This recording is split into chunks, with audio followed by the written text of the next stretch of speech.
Allobroges 11. In addition to this, now this is another case where odd just means something else. It can mean to or for or on behalf of. And now in addition to this, he gives orders with words. And this he is Cataline.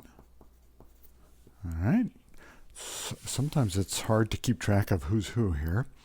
Here's your DO, direct object, right there. Mandata, that's got an A because the nominative and accusative of all neuters is always the same in Latin and Greek, and the plural always ends in A.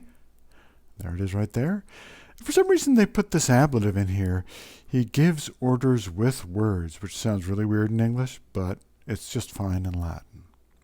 Cool. Now, I'm going to translate this since. You can translate although or when, but it's only going to work if you use since, and I know that because, I've been here before. Since he was judged an enemy by the Senate. Now this enemy is a nominative, but it is not the subject. It's a predicate nominative.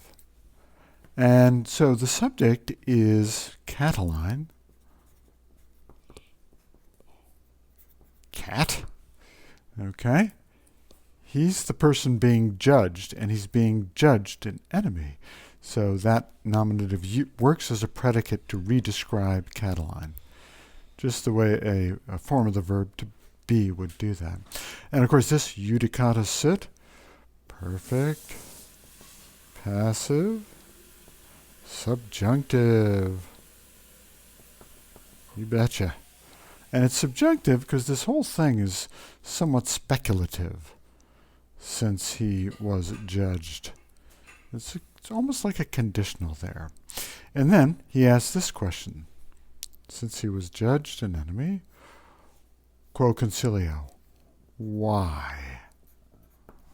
That phrase altogether means why.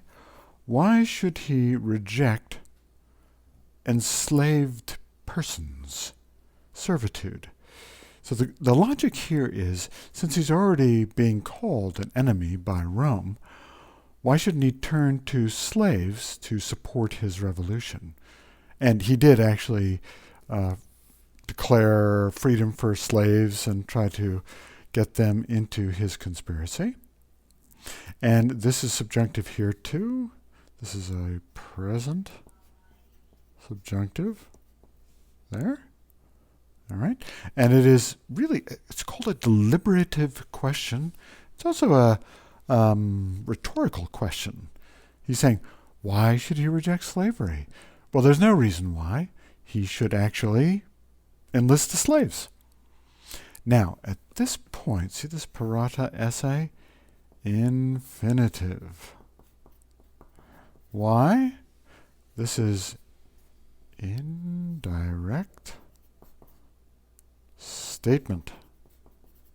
Sorry about the mess there. Indirect statement. So we're going to always start with that. He was ready in the city. What was ready? What he had ordered. So the antecedent of this is the implied subject here. What he had ordered had been prepared in the city. And this is a perfect passive infinitive, a PPI. It had been prepared. These are neuter accusatives here. Actually, accusative here, nominative here. That there be no delay. And this nay is coming off of that indirect statement. Now it's a bit of a command, a hortatory subjunctive, that there be no delay. He himself was getting nearer. So then he switches back to the infinitive there, the present active, PA. Present active infinitive there, even though he's got a subjunctive there, infinitive there. So this whole thing, these are Cataline's words in the letter.